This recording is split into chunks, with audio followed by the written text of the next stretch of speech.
Bisik BK volume 4. Oke.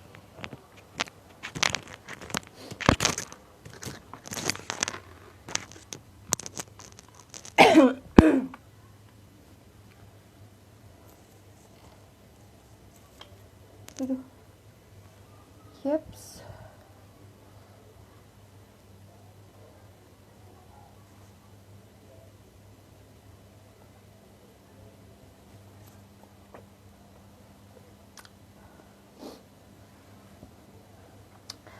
Oke, karena sudah jam 17:01.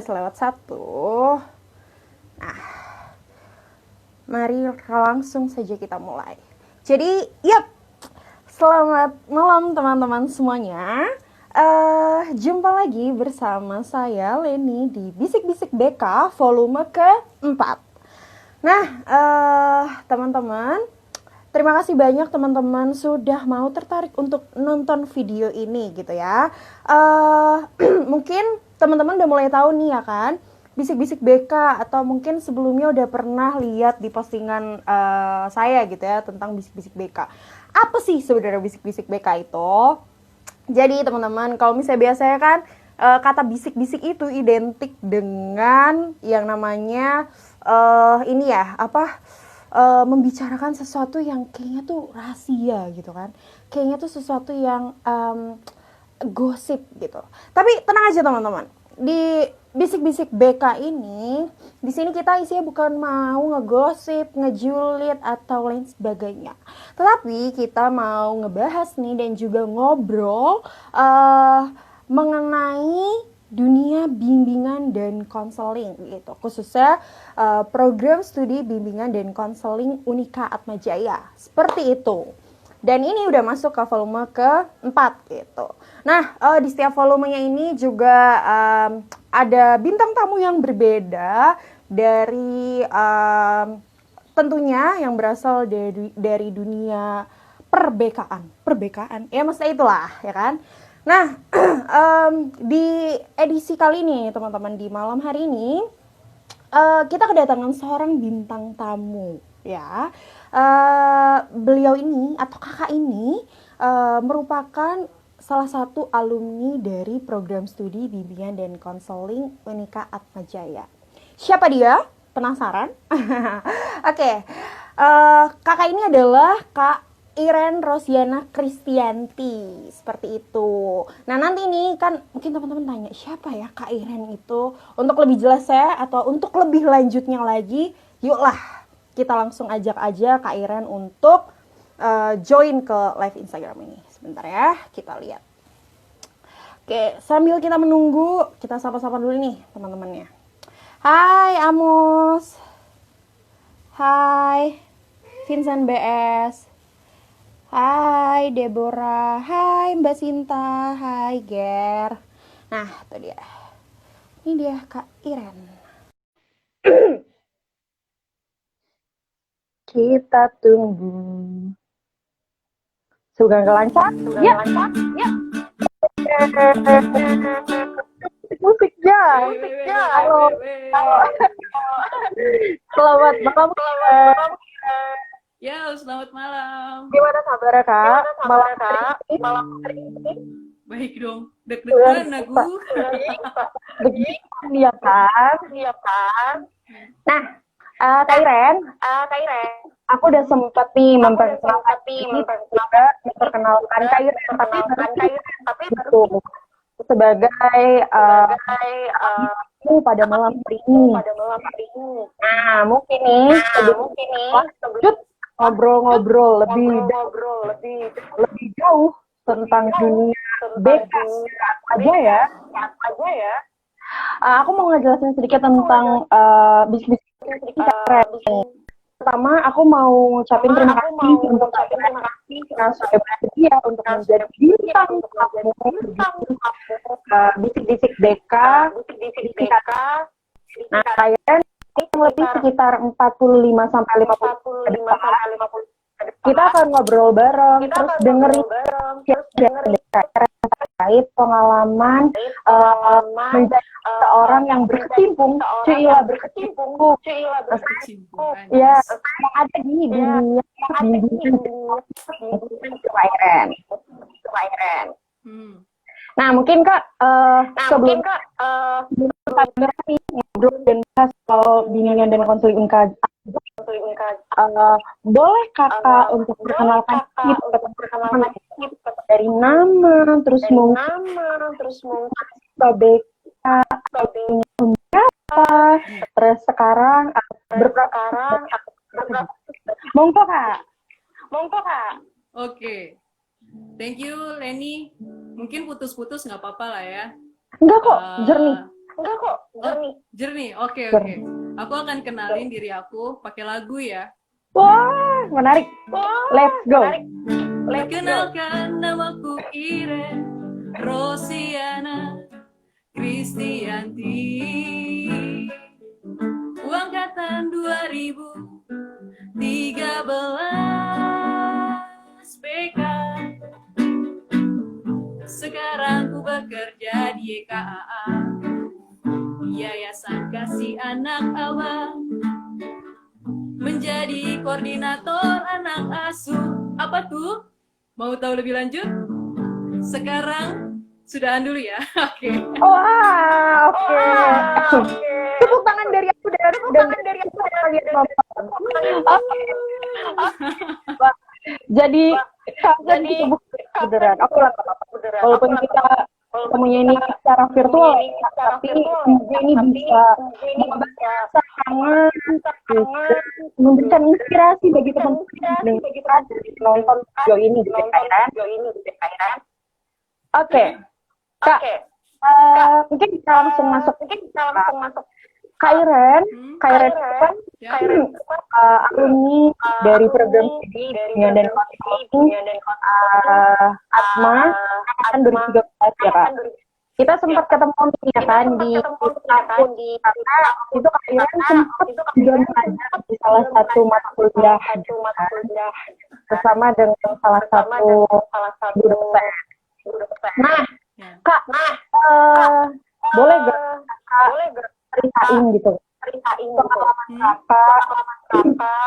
Ini kita flashback ya Kak, pengalaman kakak pas pertama jadi camaba Asma gitu. Apa sih yang bikin Kak Iren tuh memilih studi untuk sebagai jurusan kuliah? Oke. Kenapa ya? Jujur waktu dulu tuh pas masuk ke Atma Jaya, kenal Atma Jaya itu benar-benar pas SMA gitu. Pas SMA, pas lagi edufair. Nah, pas edufair. Terus entah kenapa tuh Atma Jaya di pendengaran aku itu tuh menarik gitu. Jadi aku udah punya pikiran tuh kayak ayo udahlah ke Atma Jaya aja. Jadi serius gue sama sekali nggak ke universitas yang lain-lain. Cuma gara-gara kayaknya enak banget didengar gitu Atma Jaya. Terus lalu ada beberapa program studi. Pengennya waktu lalu tuh teknik mesin, tapi ngobrol sama nyokap, jangan deh nanti takutnya anaknya jadi teknik mesin, teknik elektro. Khawatirnya adalah sesuatu gitu kan ya. Terus akhirnya pengen masuk psikologi. Masuk psikologi ada beberapa hal yang jadi pertimbangan. Ya akhirnya ngobrol dong sama guru BK. Nah guru BK aku itu ternyata alumni dari BK Atma Jaya. Namanya Bu siapa ya namanya ya? Pokoknya ada lah ya. Nanti mungkin dia akan nonton ini gitu. Terus ibu ini akhirnya mengarahkan kamu tertarik sama psikologi karena apa? Bla bla bla bla bla ngobrol. Lalu ya udah coba aja konseling nih gitu, bimbingan dan konseling. Ibu dulunya dari BK Atma Jaya. Oh gitu Bu, ya udah dong tanpa pikir panjang, ya udah daftar aja gitu. Terus akhirnya daftar aja, terus diterima. Ketemu pertama kali sama Bu Yuyu, ya ampun, udah langsung jatuh cinta tahu, serius. Sama Bu Yuyu. Bu Yuyu itu tuh orangnya sabar, sama Bu Gerda itu benar-benar udah langsung wow, BK tuh ternyata semenarik itu ya, maksudnya selembut itu, sependengaran kayak gitu. Jadinya ya semakin yakin sih, udah nikmatin. Langsung nyemplung di Atma Jaya, langsung ke BK. Iya. Oke, jadi pertama pertimbangan beberapa pilihan jurusan sampai akhirnya ngobrol sama ibu guru BK di SMA, ngobrol-ngobrol tertarik untuk daftar di BK Majaya gitu ya.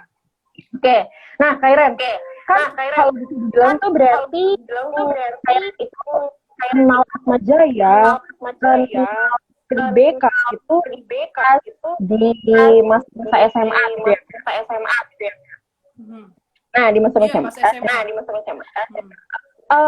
Boleh nggak Kak ceritain kayak apa sih awalnya pandangan kakak atau kakak gitu ya terhadap program bimbingan dan konseling apa sih yang dipelajarin, apain aja sih nanti di kelas kayak gitu.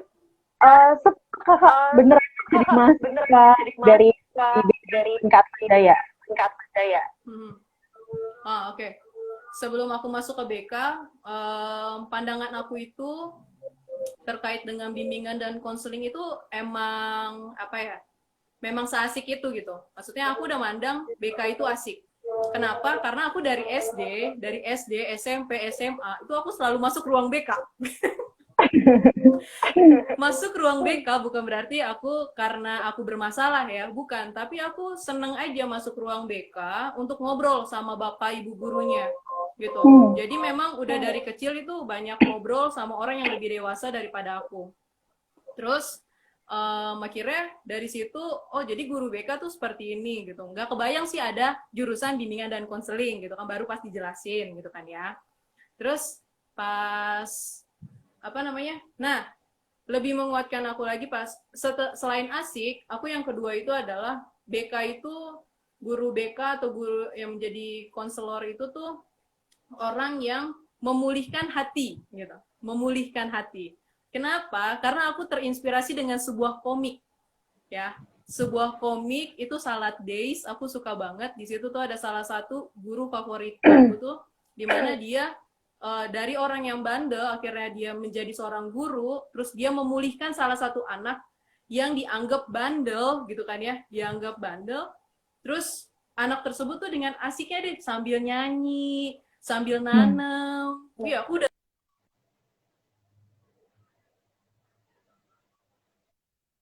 tarik itu hal-hal yang bersifat dengan konseling. Jadi akhirnya pada saat masuk ke BK Atma Jaya, ya sekomplikated itu ternyata.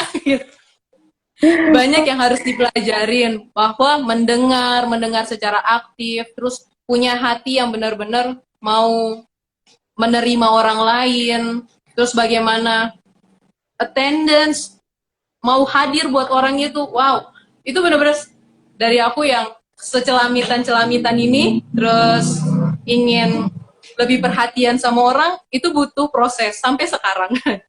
Tapi beruntung banget pas aku keluar pun punya dosen-dosen yang aku bilang, kita udah seperti keluarga. Kalau aku melihatnya sebagai keluarga, gitu ya. Aku melihat sebagai keluarga, kenapa? Makanya aku senang banget untuk berinteraksi dengan adik-adik gitu, sampai yang adik-adik angkatan 2017, 2018, wah aku seneng banget buat ngobrol gitu. Makanya aku sering ngobrol bareng mereka, dibanding sama teman-teman seangkatan aku sendiri. Tapi nggak itu ya, sama angkatan aku pun juga tetap keep kontak gitu ya, tetap ngobrol. Cuma ya aku udah anggap mau dosen mau apa udah mau dosen, mau angkatan bawah, mau angkatan atas, sudah kayak abang, adik, mama, papa, kayak gitu.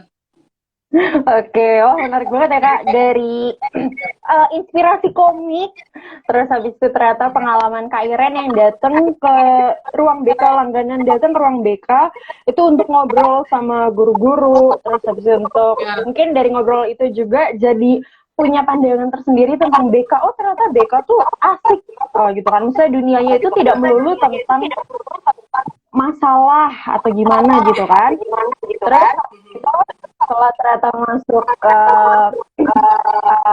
BK Atma Jaya, ketemu kakak tingkat, ketemu dosen-dosen, ketemu ada tingkat, itu rasanya menyenangkan Kak.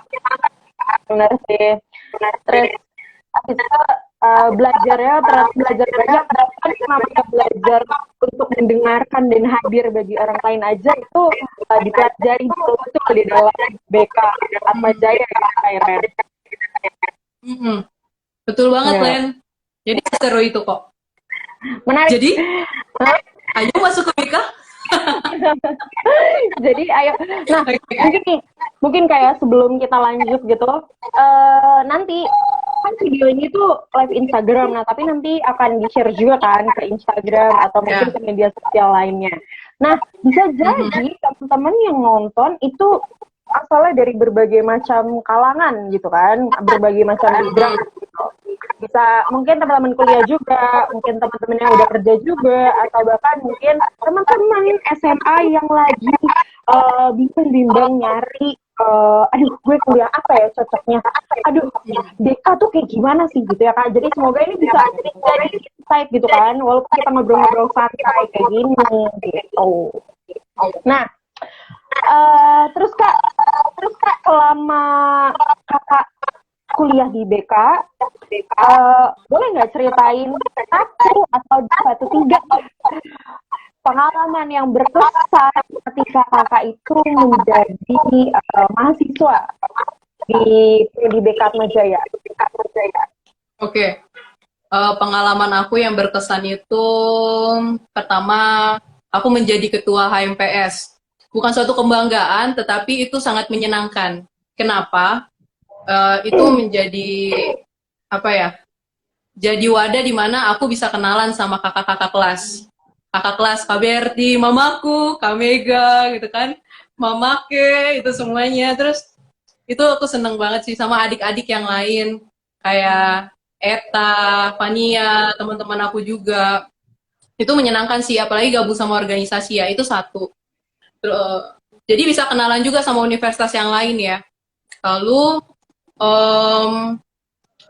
kalau yang kedua itu pengalaman pada saat menarik ya. Pada saat kita oh bareng-bareng ngobrol sama adik-adik kelas. Jadi ngobrol sama adik-adik kelas mau di McD, mau di Transjakarta. Itu kita mau sesantai itu sih sambil konseli di kantin. Itu kita ngobrol-ngobrol, tukar pikiran. Itu sih itu menarik. Sama yang ketiga, aku nyaris nggak akan melanjutkan studiku di semester 8. Ini teman-teman aku ada yang tahu di mana aku ada masalah tertentu yang akhirnya membuat aku ingin menyerah di semester 8. Itu aku udah tinggal sedikit lagi udah skripsi aku itu udah kayak ibaratnya 50%, enggak lah, 80%. Itu aku udah tinggal tinggal memperbaiki bab 4, perakin aku juga, laporan perakin. Terus tinggal sidang, gitu, tinggal sidang. Tapi karena ada satu masalah aku udah pengen nyerah deh, aku mau berhenti kuliah beneran, aku mau berhenti kuliah. Tapi karena apa ya? Karena puji Tuhan banget aku memiliki teman-teman angkatan 2013, teman-teman dekat aku, terus dosen, Bu Lisa, Bu Heni, Bu Yuyu, itu sama adik kelas juga ada beberapa yang tahu di mana mereka menguatkan aku gitu. Jadi di mana mereka mendorong, Iren, sekalipun ada kata-kata negatifnya ya, maksudnya kayak dorongnya itu yang dorong ala temen lah, tahu kan ya, dorong ala temen tuh kayak gimana. Jadi di encourage di mana, Ren dikit lagi, Ren sayang banget, lu tuh pinter, pokoknya kata-kata motivasi lu tuh pinter, lu tuh bisa, dikit lagi, Ren selangkah lagi ya. Akhirnya ya pada saat itu puji Tuhan masalahnya selesai.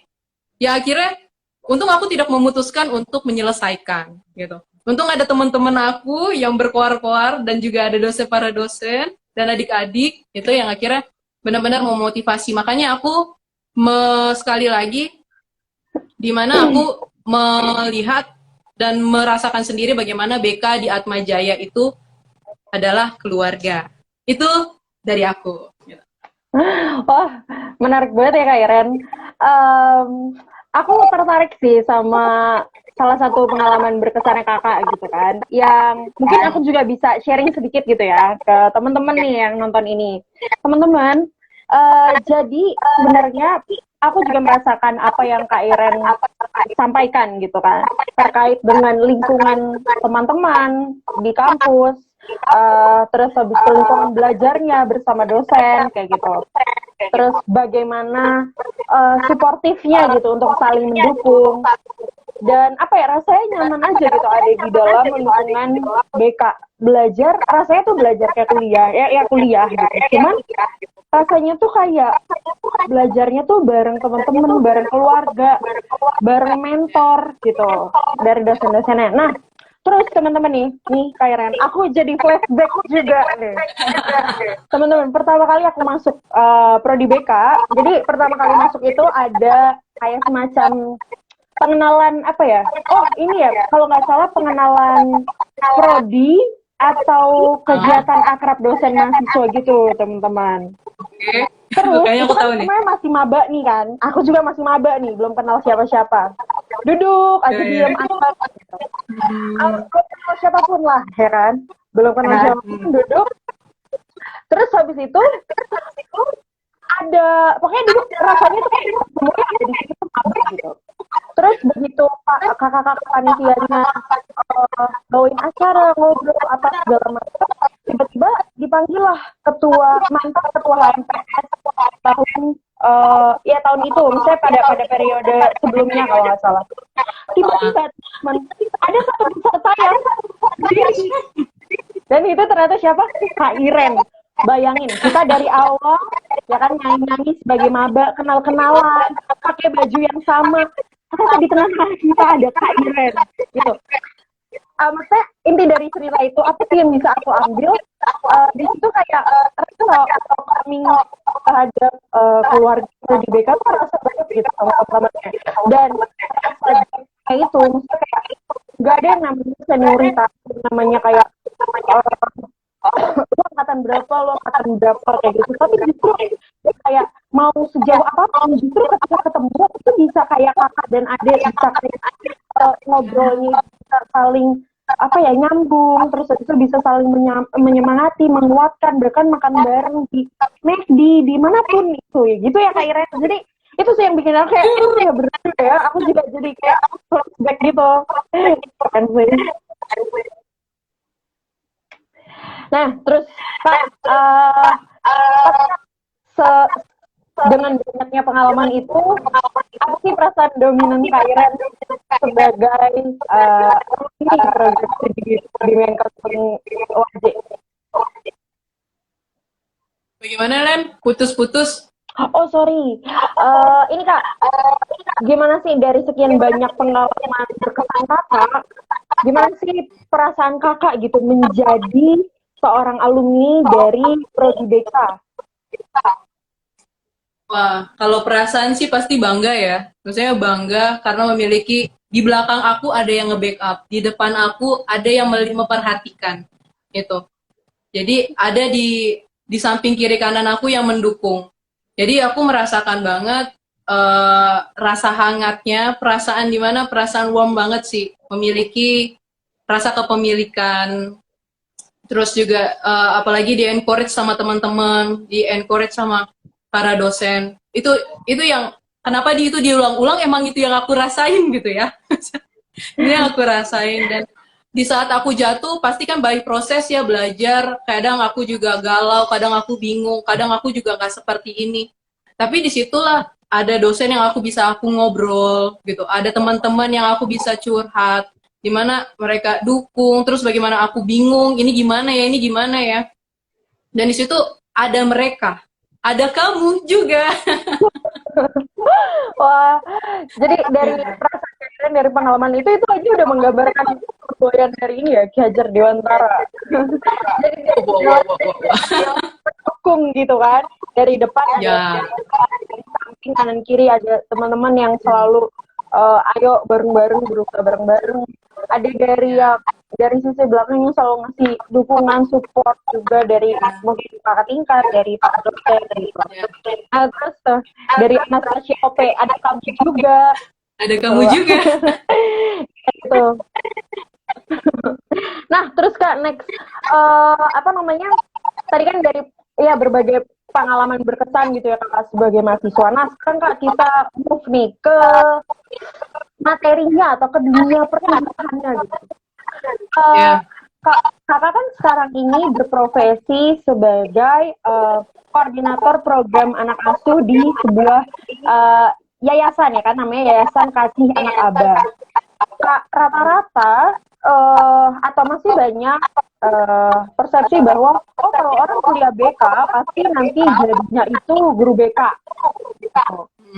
Nah mungkin kakak boleh sharing Kak, kayak kok bisa kakak sekarang berprofesi di yayasan, maksudnya bekerja di sebuah yayasan, terus habis itu apakah di BK itu ada peminatan atau penjurusan khusus lagi tentang harus pilih apa kayak gitu, boleh Kak? Oke, thank you Leni. Jadi kalau di BK waktu aku dulu itu ada peminatan, ada dua ya. Peminatannya ada pendidikan dan non pendidikan. Dan aku tertarik dengan non pendidikan karena waktu lalu itu sebelum angkatan aku tuh ada jauh lagi, maksudnya ada perbedaan lagi. Di situ ada organisasi, non organisasi. Di non organisasi ada pendidikan dan organisasi. Terus di dalamnya itu ada di mana ada sosial sama keperusahaan. Nah, di bagian aku itu kan pendidikan dan non pendidikan. Di situ aku ambil non pendidikan dan kita belajar tentang masalah-masalah sosial. Masalah sosial, terus masalah apa lagi ya? Masalah kekerasan pada perempuan, di situ tuh ada. Jadi itu benar-benar belajar tentang masalah-masalah yang lingkupnya itu di memang terjadi juga pastinya ya, ada di sekolah, tapi dikhususkan lagi ke arah yang lebih seperti ke anak jalanan, terus juga kayak yayasan-yayasan, nah panti asuhan, nah seperti itu. Nah akhirnya pada saat itu aku ada psikoedukasi sama prakin kan, psikoedukasi sama prakin aku diarahkan ke panti asuhan. Ada salah satu panti asuhan, akhirnya aku praktek di sana. Dan di situ banyak belajar banget sih, benar-benar tahap perkembangan. Jadi bagaimana cara kita mendekati mereka. Jujur itu aku pun berproses ya, sekalipun aku apalagi umurnya itu deket ya, itu gimana caranya supaya bisa sebagai kakak bareng sama mereka, dan mereka nggak merasa dibedakan gitu. Itu sih, itu belajar banget ke anak jalanan, pernah juga ke sahabat anak, ngobrol-ngobrol sama mereka, itu menarik banget sih itu. Terus ya akhirnya ya aku mengenal dunia tentang panti asuhan gitu, dunia panti asuhan, dan akhirnya aku terarahkan, ada salah satu yang sekarang ini menjadi mentor aku juga, mentor ibu, terus macam-macam deh. Ibu ini, beliau ini menjadi seorang yang sekalipun pimpinan, tetapi beliau ini menjadi mama kita gitu, dimana mengarahkan benar-benar aku dibentuk si karakternya gitu. Jadi benar-benar juga bagaimana bisa semelayani Tuhan gitu, ngerti nggak maksudnya? Jadi benar-benar mengandalkan Tuhan, terus juga tapi tidak meninggalkan juga ilmu-ilmu yang ada gitu. Jadi digunakan ilmu tersebut gitu, apalagi untuk pendekatan ke panti-panti asuhan yang ada gitu. Itu sih kira-kira Ren. Oke, menarik banget ya Kak, karena ternyata di BK itu nggak hanya nanti prospek kerja itu di bidang pendidikan aja gitu kan, tapi juga di sosial atau non pendidikan, bahkan di organisasi, di perusahaan pun ada punya gitu kan. Terus habis itu ini juga mungkin informasi bagi teman-teman yang mendengarkan dan menonton bahwa tadi teman-teman di BK itu di dalamnya masih ada peminatan lagi gitu, pendidikan dan pendidikan itu. Dan banyak sekali kasus-kasus apa ya yang bisa dipelajari dan juga dicari apa sih, bagaimana sih cara untuk menanganinya, memecahkannya gitu. Salah satunya ya tadi kayak Kak bilang kan, kasus kekerasan pada perempuan, terus ada juga kasus bagaimana konseling anak jalanan, konseling anak usia dini, terus itu konseling pada kasus perlindungan atau obat-obatan kayak dan lain sebagainya gitu. Ya, itu juga. Tuh. Dan itu memang apa ya, yang sebenarnya yang membuat ya BK itu ternyata peluangnya tidak hanya menjadi guru BK aja gitu ya, dan salah satunya ini Kairen ini gitu kan.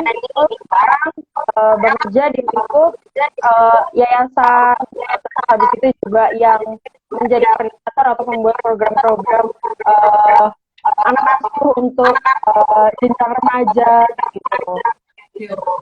Betul. Wah, menarik banget sih Kairen, sharing dari Kairen. Tidak sabar untuk banyak lebih ngobrol lagi sama Kairen. Oke, siap. Terus Kak, apa namanya? Tapi Kak, boleh nggak kayak Kakak, menurut Kakak nih, dan menurut Kakak, Kakak, ini orang lulusan Prodi BK, terkhusus Prodi BK Atmajaya, itu tuh susah nggak sih Kak cari kerjanya? Kayak nanti setelah lulus cari kerjanya tuh bakal susah. Kalau menurut pengalaman Kakak, atau pengalaman magang-magang kayak gitu-gitu Kak? Oke, aku tadi agak putus-putus, tapi aku coba tangkap apa yang kamu maksud.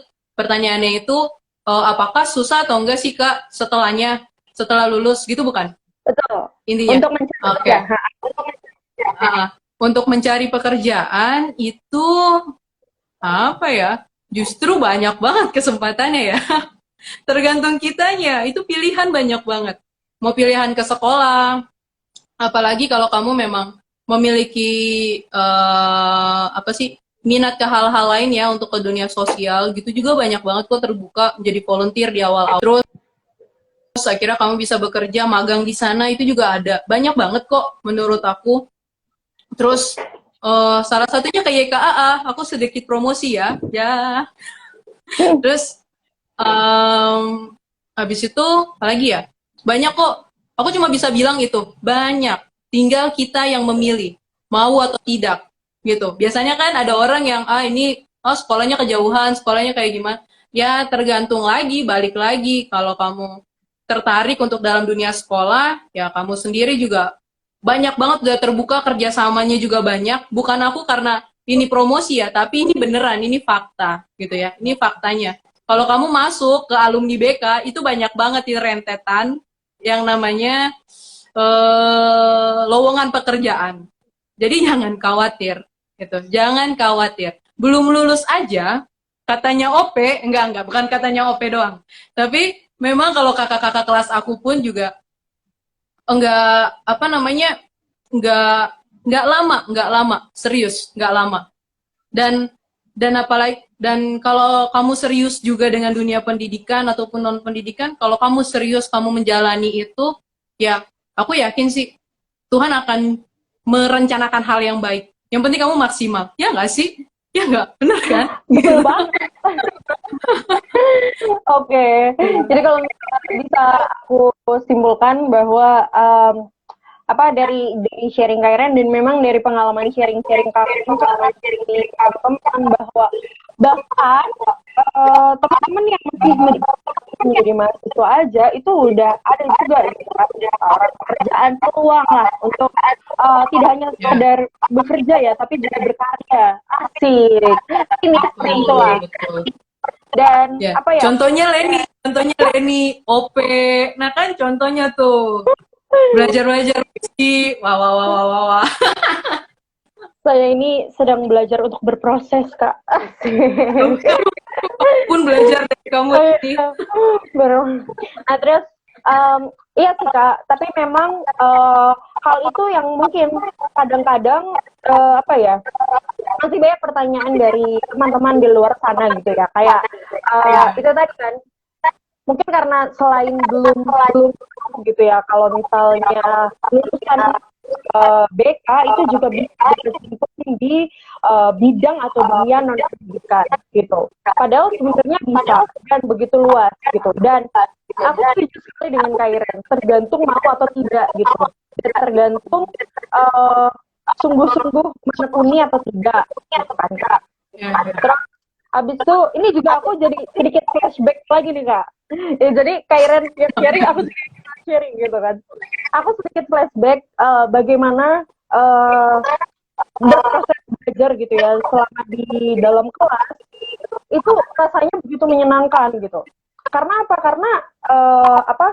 Kita kan, misalkan kita sebagai mahasiswa BK juga diajarin gimana caranya berdinamika dengan siswa, bagaimana caranya berkomunikasi. Nah, hal itu juga dilakukan atau diterapkan dari bapak ibu dosen, kakak-kakak dosen gitu ya, teman-teman mahasiswa gitu. Nah, mungkin aku mau lagi ya sharing sedikit gitu. Teman-teman tahu nggak nih yang pada nonton? Pas aku tahu Kak Iren sedang ngajar di kelas di salah satu mata kuliahku yang menurutku itu mata kuliah itu cukup sulit, psikologi organisasi kan. Begitu Kak Iren masuk itu suasananya tidak apa ya, tidak tegang lah gitu kan, maksudnya tidak ada banyak dinamika yang terjadi gitu. Ada berbagai macam ice breaking yang Kairen bawakan, aloha, ahola, itu aku bisa ingat banget gitu. Dan itu yang bikin kayak proses belajar tidak menyeramkan itu ternyata, dan tidak menakutkan itu gitu. Itu sih yang aku syukuri sebagai Leni yang saat ini masih mahasiswa gitu Kak. Nah, terus Kak, mungkin boleh ya kakak ceritain kayak dari sekian banyak hal yang kakak pelajari dan kakak dapatkan selama kakak jadi mahasiswa BK, ya entah itu belajar matematika atau bersosialisasi, berelasi dengan teman-teman atau orang-orang yang ada di lingkungan prodi BK. Mungkin boleh kakak sharingkan atau cerita sedikit apa sih Kak relevansi keilmuan yang kakak pelajari selama kuliah di dunia atau di bidang pekerjaan yang sekarang kakak sedang lakukan gitu. Oke, relevannya ya, itu pasti sangat relevan ya. Jadi kenapa pasti sangat relevan? Dikarenakan ada beberapa mata kuliah yang akhirnya aku benar-benar bersyukur sih dapetin. Akhirnya dapat ilmu, tapi memang ilmu tidak seperti di lapangan, ya enggak. Ilmu nggak seperti di lapangan, banyak dinamika yang di lapangan. Tapi ilmu menjadi pegangan aku, kayak bagaimana sih tentang perkembangan anak, sehingga belajar lagi benar-benar aku jadi belajar. Jadi di teori aku nangkep, mungkin masih 50% aku terapin pada saat prakin sama psikoedukasi, namun pada saat di praktek di lapangan, aku ngerasa wow, dinamikanya wow gitu kan. Terus bagaimana aku menggunakan assessment secara benar, itu aku belajar lagi sih, benar-benar belajar.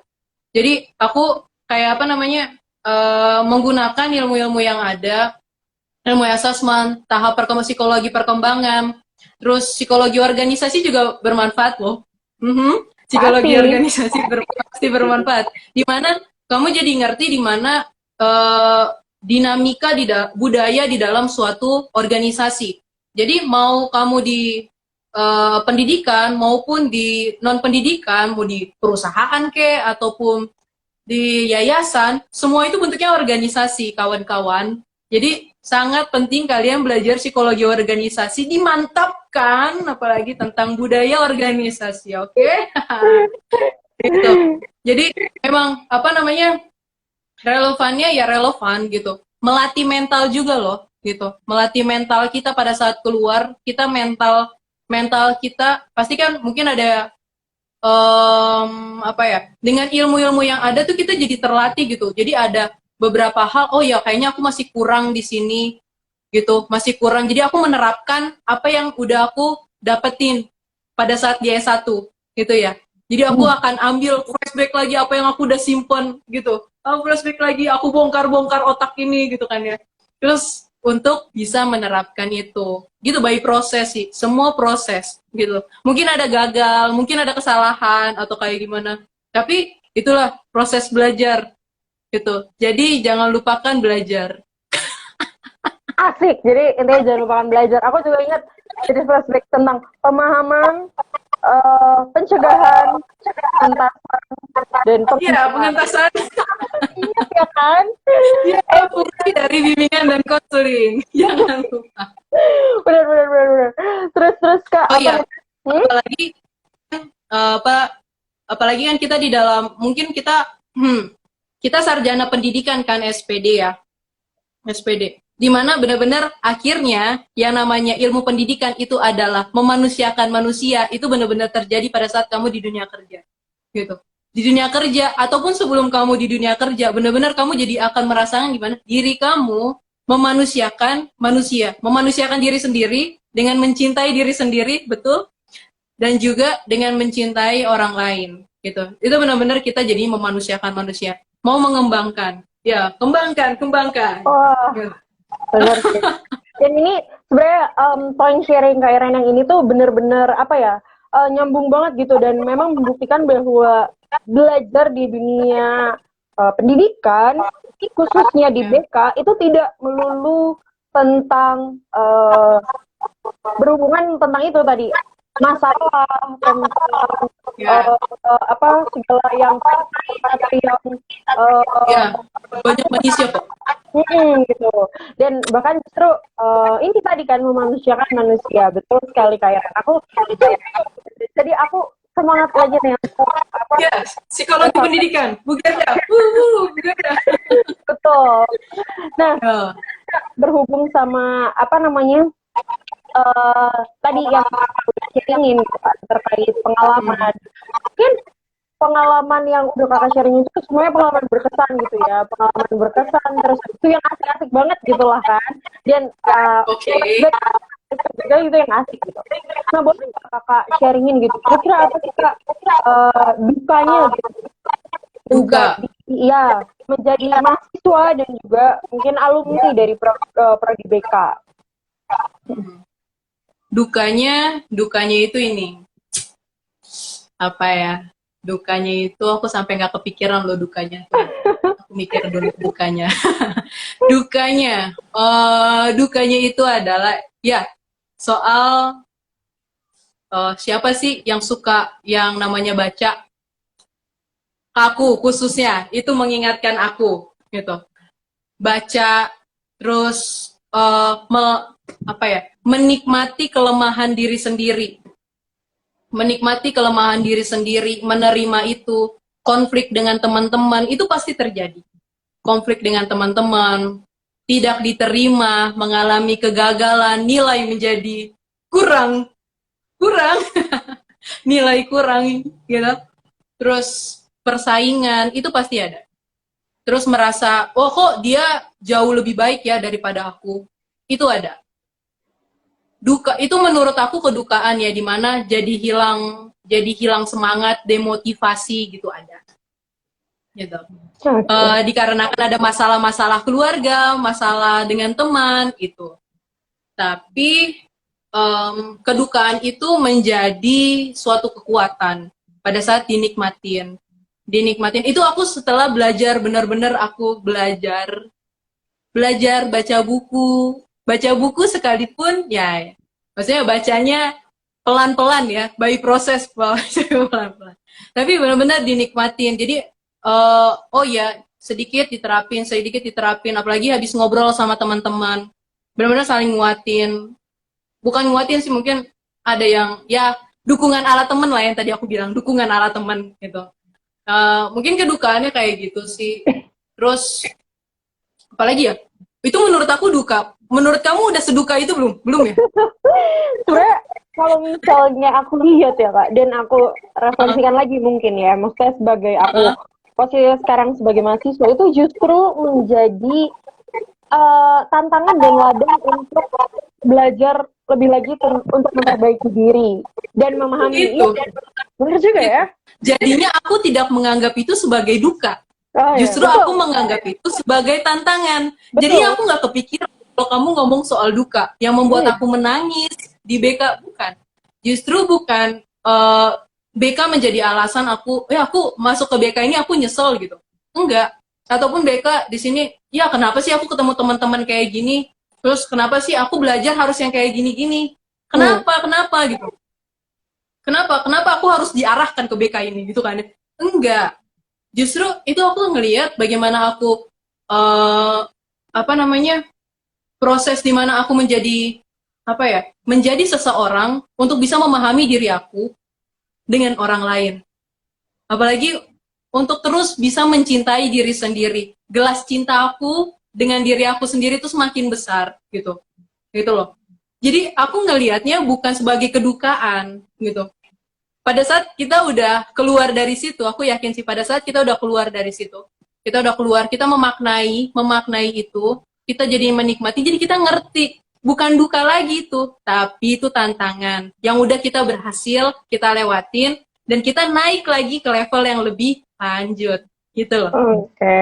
Wah, Ya, ini rasanya kayak bukan sharing tentang kuliah ya, Kak, tapi justru apa ya, sharing tentang pengalaman hidup yang ternyata semua itu didapatkan dari dunia kuliah gitu kan. Dan berproses sampai saat ini. Benar-benar. ya, Menarik sekali, Kak Iren. ya, kalian pun menarik gitu, kalian punya jalan sendiri, jadi nggak usah khawatir sih, gitu. Oke. Oh ya, ya udah, lanjut dulu deh, Len. Lanjut dulu, Len.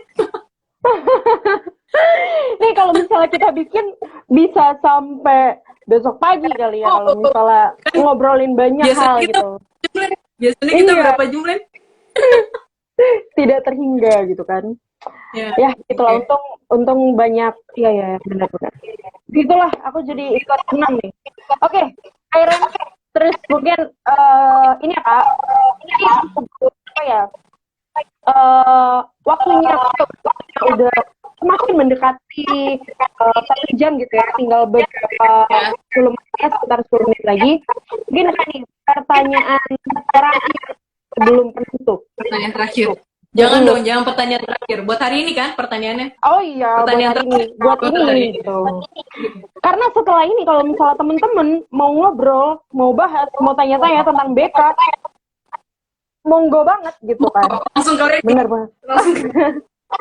Ke Kairen juga boleh teman-teman. Jadi tenang aja gitu. Nah Kak, pertanyaan itu adalah menurut Kairen Kak, gimana posisi atau gimana menurut Kairen, gimana posisi profesi BK di masa yang akan datang Kak? Karena kalau misalnya kita ngelihat di masa yang akan datang, pasti teknologi akan semakin berkembang.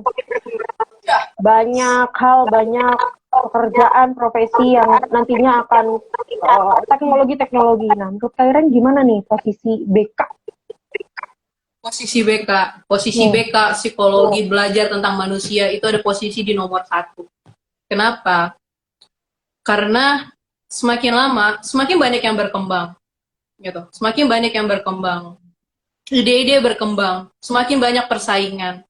Di titik itu, di proses itu, ya akan ada di mana ada orang yang kehilangan dirinya, gitu. Membutuhkan orang lain. Bagaimana sih? Gue harus bisa bertahan gimana caranya nih di apa namanya? Di kondisi yang seperti ini. Butuh seorang yang mau mendengarkan, mau bukan untuk menyelesaikan masalah ya, tetapi mau berjalan bersama dengan dia untuk menyelesaikan masalah itu, gitu. Itu kata-kata keren yang gue dapetin dari salah satu dosen, oke? Itu dimana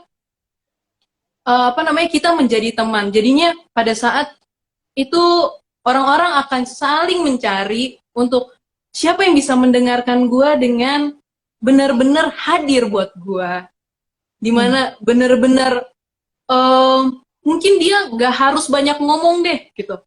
Paling nggak dia bisa menatap gue, terus dia bisa mungkin kalau ada bahasa kasih tahu kan ya ada 5 gitu kan ya, dimana mungkin salah satunya itu dipegang tangannya supaya itu menandakan menguatkan gitu, sehingga itu akhirnya ya gimana ya, orang-orang itu akan butuh itu gitu. Dan konselor pun tidak luput dari masalah, guru BK pun gak luput dari masalah, mereka pun saling membutuhkan. Nah itu gue jadi ngebayangin di mana sisi konseling, psikologi, pokoknya belajar tentang ilmu manusia itu, ilmu tentang hati menurut gue ya, ilmu tentang hati itu tuh sangat diperlukan, sangat dibutuhkan. Orang akan mencari-cari.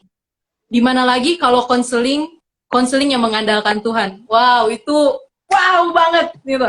Dimana lo berproses, wah indah banget. Bukan ngomongin Tuhan, Tuhan, Tuhan, Tuhan, bukan gitu ya coy. Tapi dimana kita saling dukung, bener-bener benar-benar ya ngobrol. Tuhan yang akan pakai kita gitu untuk mereka. Kita akan diarahkan, kita nggak ngerti. Di angkot kita akan dengerin orang bercerita gitu. Pada saat beli sayur, itu ada orang yang ngobrol. Kita nggak ngerti. Karena kita cahaya yang terbuka gitu. Cahaya buat orang lain gitu. Ya nggak sih? Kayak Menjadi kita yang terbuka. pelita. Kita, Betul. wow banget deh. Itu wow banget. Apalagi hal-hal tersebut, ya apapun agamanya gitu ya. Pada saat lu udah percaya sepenuhnya, connect gitu, wow, gue yakin sih bukan hanya sekadar ilmu yang akan keluar, tetapi benar-benar kata-kata yang menguatkan dari hati gitu. Oh, iya, tapi benar sih kayaknya benar. Persis sama kayak lirik di Mars BK, ya kan? Menjadi pelita bagi sesama. Ya, Gila ya. Memang. Aku jadi kangen ya. Semoga kita semua bisa cepat ketemu dan bisa saling ngobrol. Banyak hal lagi ya keren ya.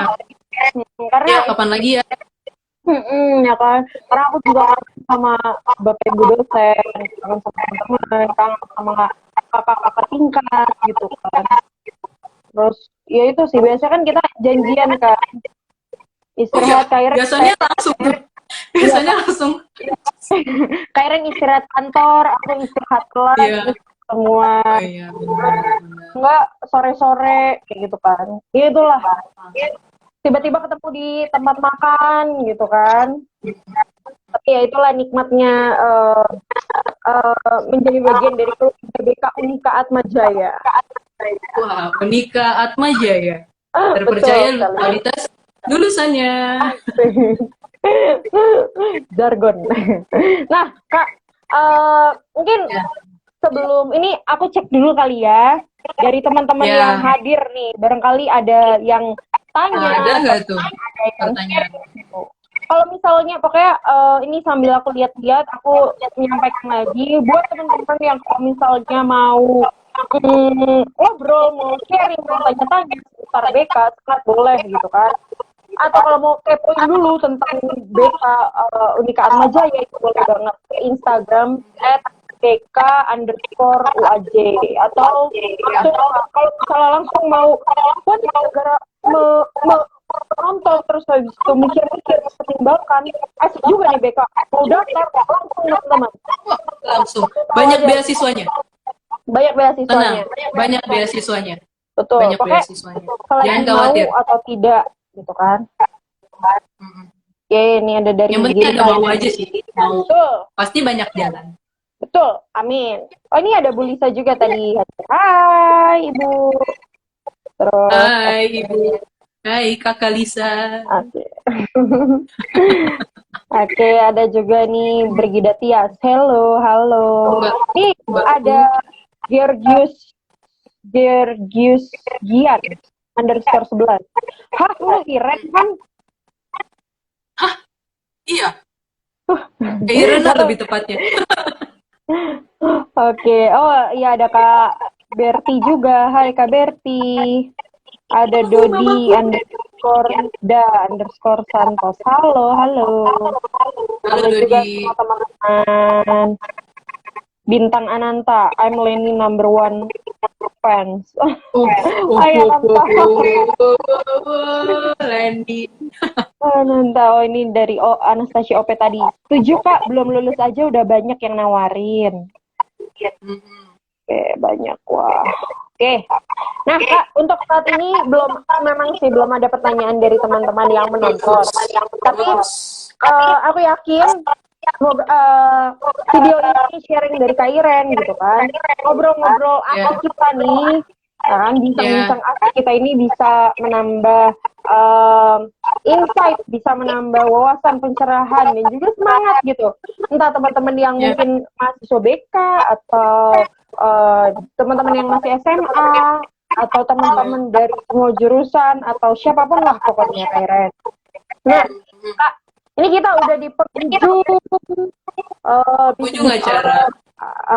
penghujung acara malam hari ini gitu.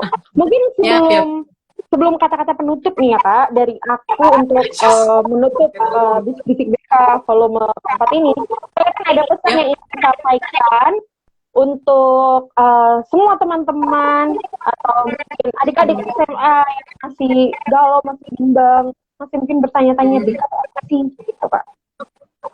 Oke. Kalau apa ya buat teman-teman yang masih memikirkan, mungkin belum ada jalan, belum terpikirkan pilihan-pilihan apa sih yang untuk jurusan selanjutnya, mau kuliah. Ya, kalau kalian, ingat sekali lagi, kalau kalian memiliki minat dengan hal-hal untuk membantu, untuk mengembangkan seseorang, ataupun even kalau kamu punya keinginan untuk gue ingin lebih kenal diri sendiri gitu, bisa salah satunya kamu masuk ke bimbingan dan konseling gitu, dimana kamu akan bersama dengan para dosen, para teman-teman yang lain, para kakak-kakak, dimana ya saling belajar bareng. Nggak ada yang sempurna kalau sendirian. Gitu. Jadi kamu akan menjadi sempurna kalau kamu belajar bareng sama orang-orang yang lain, gitu. Dan bahkan kalau kamu bisa berbagi buat orang lain. Nah, itu juga kalau kamu ada kerinduan di situ, kamu punya entah kenapa ada rasa gitu kan, ada pikiran, wah BK Atmajaya kayak aku dulu, kenapa ya ke BK ya, gitu. Cuma diomongin ya udah kamu masuk BK aja, terus aku langsung ya udah yuk ke BK gitu, langsung masuk 1 kali tes langsung oke lanjut gitu, tanpa tahu BK itu nanti kemana. Nah kalau kamu ada rasa-rasa seperti itu dan punya kayak apa namanya, pada saat aku ngobrol ataupun sama pada saat bisik-bisik yang lain, ataupun kamu mendengar Atmajaya, BK Atmajaya, BK Atmajaya, gitu kan, pada saat kamu mendengarkan itu dan kamu ada wah ya udah deh aku ke sana, kamu akan menemukan sesuatu gitu. Itu aja sih. Jadi bukan karena hati nurani apa, tapi pada saat even ada suara dari, ada pemberitaan, info-info dari yang lain, terus kamu jadi oh ya aku tertarik gitu, sekecil itu aja, wah kamu bisa menemukan sesuatu. Entah apa itu, masing-masing orang pasti akan menemukan sesuatu sesuai dengan ya panggilan dirinya gitu. Wah, amin. Semoga setiap orang bisa menemukan suara tersebut dan bisa menemukan panggilan dalam dirinya gitu. Dan bisa jadi salah satunya itu dengan cara masuk program studi bimbingan konseling Atmajaya gitu. That's right. Kalau begitu Kak Iren, ini menuju 1 menit lagi kita Kak Iren. Iya, 1 menit lagi. Ya. Akhir kata Kak Iren, aku mengucapkan terima kasih banyak Kak Iren sudah bersedia untuk sharing, terus habis itu kita ngobrol-ngobrol tentang pengalaman Kak Iren menjadi alumni dari program studi bimbingan dan konseling Unika Atmajaya. Sekali lagi semoga apa yang kita bicarakan, apa yang kakak sharingkan bisa menjadi inspirasi bagi tidak hanya aku, tapi juga bagi banyak orang di luar sana. Seperti itu ya Kak Iren. Nah, kalau begitu mungkin bisik-bisik BK malam hari ini bisa kita akhiri Kak Iren. Terima kasih banyak ya Kak Iren sudah hadir dan teman-teman semua yang sudah menonton. Oke? Terima kasih. 9, 8, 7, sebentar lagi mati. Tujuh. Jadi